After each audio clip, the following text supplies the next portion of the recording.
Welcome to the NFL Coast to Coast podcast brought to you by TheLions.com. Coming to you from the West Coast, Josh Lander, joined by Nate Weitzer. He's on the East Coast, and we are looking at NFL Week 17. Oh my God, it's already here. We already did have some Week 17 picks on Christmas Day, I should say. Did pretty good there. A little sweep from Nate. I went 2-2. We come up on some nice money, though, so we will keep it rolling here for the rest of these Week 17 picks. Got one on Saturday, so make sure you get that in as you can, and then everything else from the later games Sunday and potentially Monday. So definitely want to make sure to subscribe to that page because we are bringing you plenty of NFL action moving forward the rest of this season. Plus, we've got the NBA every single weekday with those NBA player props and best bets. So definitely want to continue to follow along there as well. Nate, let's go ahead and keep it rolling. The kids streaking 3-0 right now to start Week 17. Let's keep it going with your first play here for the weekend. Yeah, trying to stay hot. I mean, yeah, NBA's NFL is almost every single day this week, which is kind of crazy. You have 3 Saturday, 9 Sunday games, I think. But I'm going to go first to a cold weather Tua angle, which is more Jonnu Smith over 48.5 receiving yards. They're in Cleveland. It looks like it's going to be kind of like a cold rain everywhere east of the Mississippi this week, this Sunday, which is just brutal. We'll see if it's below 40 or not, because Tua and the Dolphins have never won when it's been 40 degrees.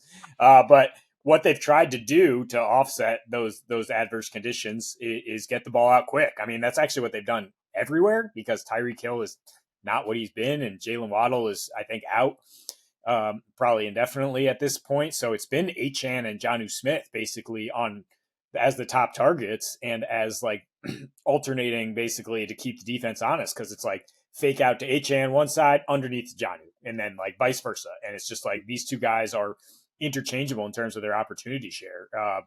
And they're just getting so many of those. And Jonnu, they just refuse to really raise the price, the prop itself. I mean, he's averaging 75 yards per game in his last 6 on 7.2 catches. He has a 33% target rate when he actually runs a route. It's about 26 per game.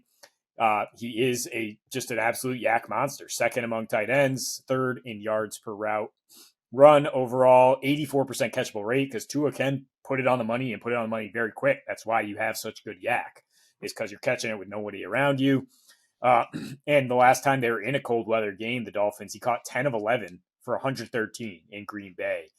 Browns, I mean, they do allow more deep passes if you look at the entire season, but lately they've kind of fixed their huge collapses downfield. They've been a little bit better in that regard, so maybe forcing more stuff underneath. They are third highest in pressure rate. So that is what I'm looking for here is, again, that like 2 seconds or less offense from the Dolphins, which is just like quick 2 reads and get it out to Jonnu, let him pick up a couple yards. That's how you get this prop. Yeah.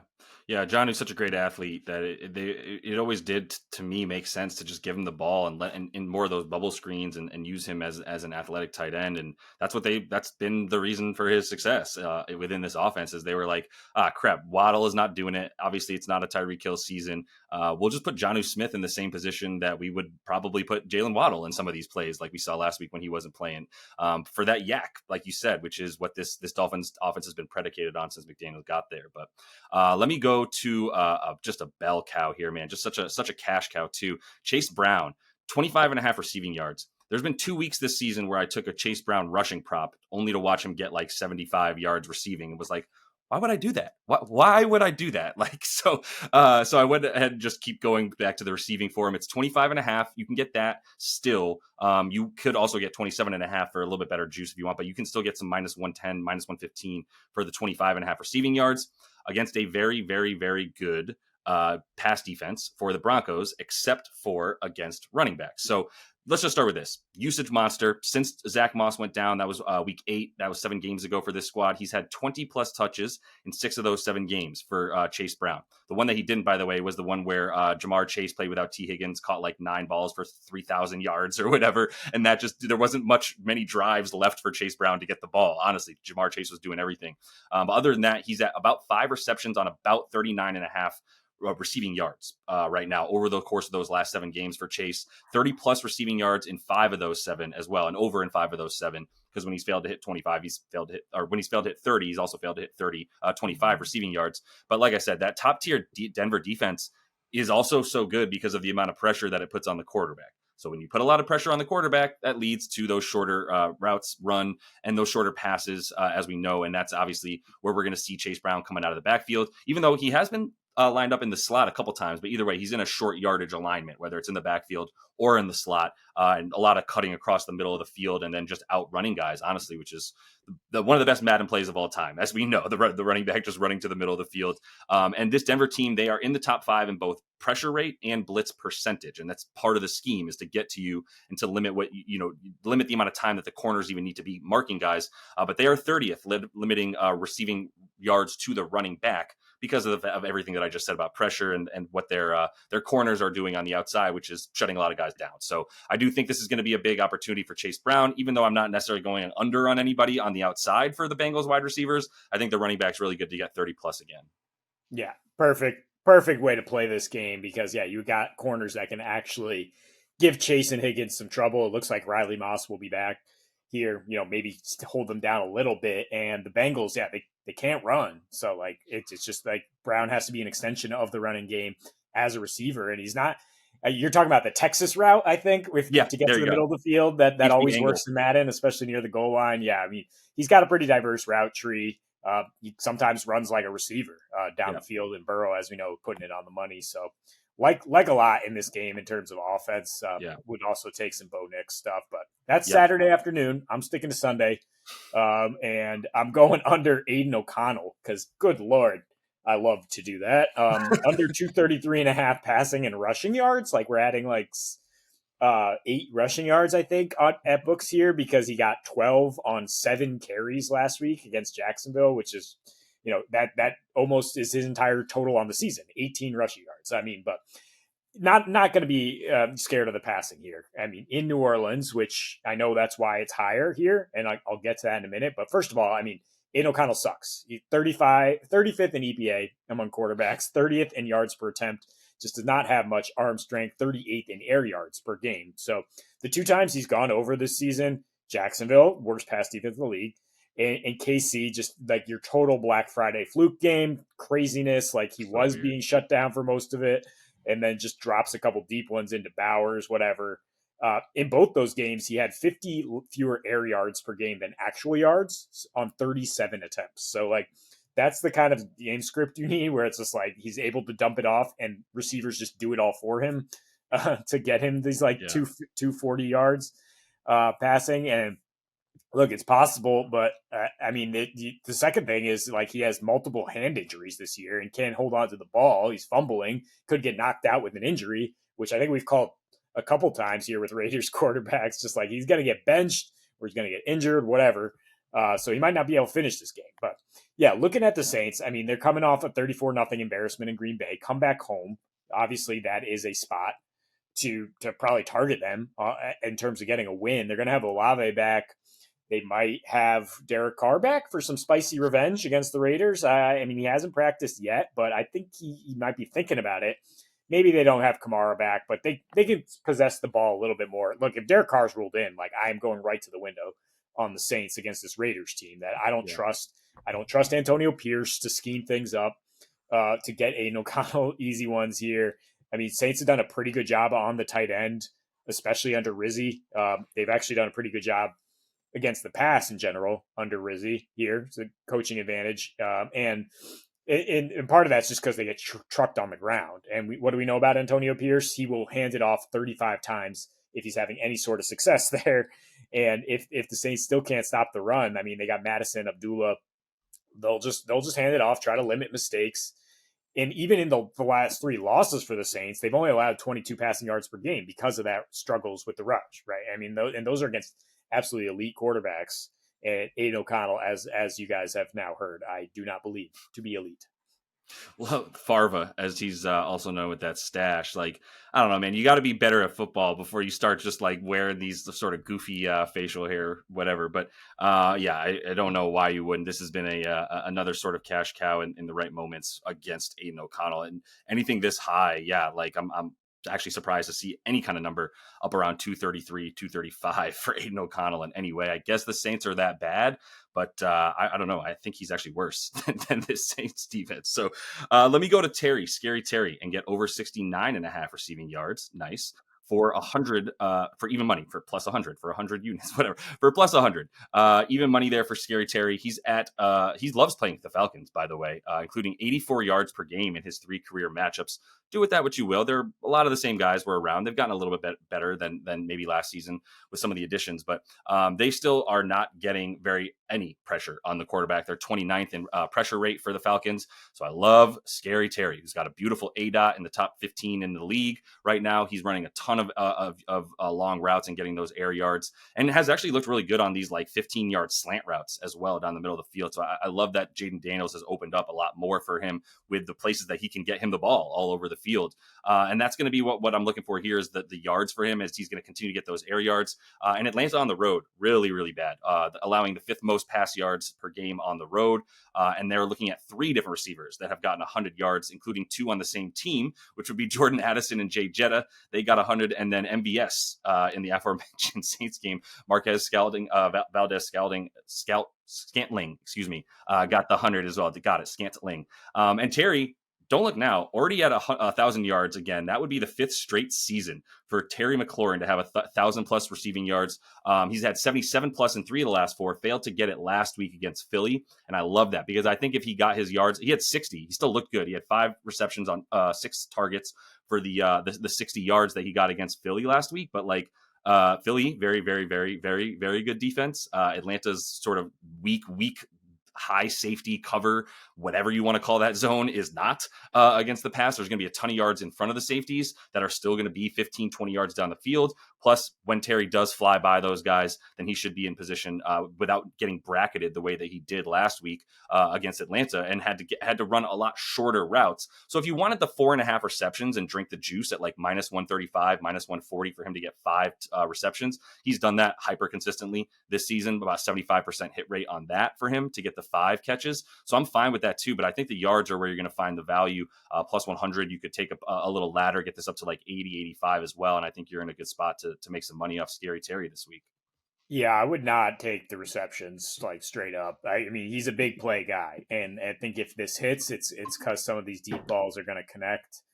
I mean, AJ Terrell is the guy who's going to shadow him. He shadowed 50% of the time for Atlanta, but he's 98th in man coverage rating this year, so he's not necessarily shutting people down. So I think the big plays will be there, and then the thing is Atlanta worst pass rush in the league. So Jaden on one right now, Jaden Daniels, he can probably buy some time, get it down the field deep to Terry, and that's where you get this home. So I see where your head's at here. I am going to go to, again, target the worst pass defense in the league, the Jacksonville Jaguars, with Calvin Ridley, opened at 57.5. If it's 61.5, that's where I think it is about right now, and it's probably going to continue to rise here because of what Jacksonville's done lately. I'll throw out a bonus bet, which I don't know the number yet, is Jaden Reed. If you lose the value, if you're too late to this on Calvin Ridley and it's like 65, whatever, look at Jaden Reed. I don't know what the number is going to be, but against a Vikings funnel that's finally going to force the Packers to pass the ball, I think Reed has a pretty good game. The reason his props aren't up is because Christian Watson is questionable. We don't know if he's going to go. But yeah, back to Ridley. I mean, this is his second opportunity at revenge against a team that he felt spurned him. I think he feels like the Titans are spurning him right now, and Will Levis did for a while. But despite that, I mean, Levis was trying to force the ball to him in the last matchup. 7 of 12 targets is what he caught for about 59, as Levis only managed 168 yards in this mother of all matchups. But that doubled the targets to the other 2 wide receivers. So clearly there's some discussion from Ridley like, yo, you got to get me the ball here.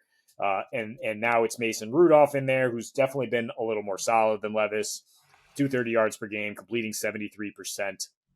And in his previous 2 starts earlier in the season against Detroit, New England, Ridley averaged 108 a game against Detroit and New England, 15 catches in those 2. Jags, I mean, it's not like their individual corners are that bad. It's just like scheme-wise, they just don't do anything to adjust. They just play man, leave you on an island, and then with like a doo-doo pass rush, just wait until you get burned deep. And that's why they've allowed the most deep pass plays in the league. And there enter Ridley, the guy who leads the NFL in air yards and deep targets. So like, again, the same thing with McLaurin. Like, I'm not trying to take the receptions here. I'm just banking on him catching some deep ones. He averages like 12 yards per catch in his last 4 here, playing 85% of the snaps, and definitely going to get his opportunities against his former team. Yeah. Calvin Ridley, what a season! What a weird season. But I think he definitely put it together. I mean, he put it together before the yards and the touchdowns even started coming over the last like 6-7 weeks. I would say there was still a moment where it was like, wow, his unrealized air yards are massive. Will Levis, it looks like absolute crap, and then Will Levis just stopped sucking that bad, to be honest. And Calvin Ridley's sort of been there all season, waiting for the ball, and just, I mean, he's had some bad drops, but at the same time, like, we've seen the tape, like, we know that it's just dependent on can he get a ball thrown his way, and this should be another great matchup where I don't think Will Levis has to be perfect to get the ball, and Mason even out there rather, it has to be perfect to get him the ball. Sorry that I got my big bulky white quarterbacks messed up between Rudolph and Levis, but let's close it out with another somewhat bulky. I mean, Brock Purdy's got some muscle. Let's go to Brock, 250 plus, minus 120. He is a very unassuming looking quarterback who I still think can sling this thing and will probably be getting some money here in the very near future. But he's at 249 on the season, and I would actually say that that's skewed a little bit incorrectly, unfairly against him. To be honest, there's 2 games in there where he could barely get 100 yards. He actually didn't get 100 against the Bills in that Blizzard game. But you take out the Blizzard game, you take out the worst Thursday night football. Well, I don't know, actually. Sorry. The Seahawks and the Bears just grabbed the mantle for the worst Thursday night football game of the year last night as we recorded this on Friday. Stole it from that 12-6 game to one-up them with a 6-3 outing there for the Bears and Seahawks. What's y'all's excuse? There was a massive rainstorm in that Rams and 49ers game, and that was the reason that he didn't get the yards against the Stafford It was and the Rams. raining in It was Chicago, raining. I will That's say, fair. and cold. It was probably colder than SF. That's fair. That's somewhat of an excuse. It was nasty though out there in SF, and that's what I'm looking at here. So he's playing Detroit now. Everything is in a much better scenario for him. He's playing Detroit. We know that they're one of the best teams in the league, but that offense is really carrying it at this point with the amount of injuries that they have on defense. They're up to 33 points per game. They're still leading the league in most explosive plays, actually by a pretty long shot as well. In terms of the amount of like 20 plus yard plays that they're putting out a game. Jahmyr Gibbs has a lot to do with that. So yeah, San Francisco not really playing for anything anymore, as we know, but there is something for Brock to be playing for. And I think that he wants to get the yards. They're going to have no choice. Like, I don't know how they're going to run the ball with, I don't know who's playing, Patrick something or other. I think Ike Guerrero is still looking like he's not going to play. That's already running back number 4 on the season. So they're in trouble. Like he might play. He's trending up and he's been limited, but yeah, they might get him back. Yeah. Guerrero. Yeah. So we'll see. I mean, look, Kyle could do a lot with a little at running back. So like Kyle Shanahan's ability to plug in a running back and have them do well is great, but I don't know that you're going to be able to plug anybody in against Detroit at this point, who is actually just continuing to be a pass funnel, even more so without guys like Aiden Hutchinson, where in the last 4, they're allowing 290 yards per game and almost 9 yards an attempt as well in the past game. And for Brock, like, it looks like 249 yards per game. This is a kind of on the money kind of bet. I don't know if this is more 50-50. I don't think so. I mean, they're going to be playing from behind. They're playing inside. And if you take away those 2 poo-poo games where he, played against Buffalo in a blizzard and the Rams in a downpour, he's at 270 a game and has gone over an 8 of 12. And 2 of those that they won by double digits, they won by almost 20 points in 2 of those games that he went under. And they had either CMC or Jordan Mason as well. So now we're, like I said, with the run game where it's at, the best that you're going to get is using Debo in the short yardage stuff, and then going to Kittle and Jawan Jennings a little bit more on the outside. And Ricky Pearsall, by the way, welcome to the squad. If you have not yet heard of Ricky Pearsall, get him on your dynasty lineups, because he's going to be a very good wide receiver and should turn into the number 1 on this team, depending on what happens with Brandon Ayuk. So just throwing that out there for the future of the Niners.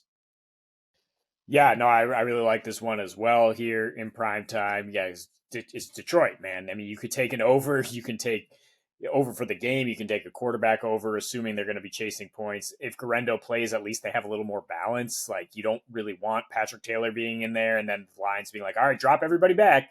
Like, they ain't running the ball. But I mean, the Lions, even with that, their personnel, yeah, Carlton Davis is now on IR, and Terry and Arnold came down with an illness. Rakestraw, another corner, might not be able to go here. I mean, they're absolutely wounded at the back end, and they're looking more like the Lions of the last few years, where you could throw it all over the yard on them. Interesting spot for the Niners. Yeah, in the NFC Conference revenge game, or back it up I guess it's revenge for the Lions and the Niners with nothing to play for. Like, I guess we're gonna prove that we can still run this conference next year, maybe. But yeah, I like Brock Purdy to have a nice game in a nice clear weather scenario, one of the few outdoor games. Yeah. 100%. And I mean, we're going to see what this 49ers team is made of next year. There's a lot of talk that this was like a fluky season. And like, I'm actually a little bit hesitant to just call this a fluky season. They've got some answers that they've some questions they need to answer on defense, especially. So that's all the time we have for you, though, in week 17 NFL playoff props here. Going to be trucking along, coming back next week and throughout the playoffs as well. So make sure to subscribe to that page. Don't miss the NBA action that we're bringing you now that we have NBA and NFL pretty much every day at this point. The NFL is creeping in on all the other days of the week. So we'll keep coming back for you guys. And until we do see you next, happy betting.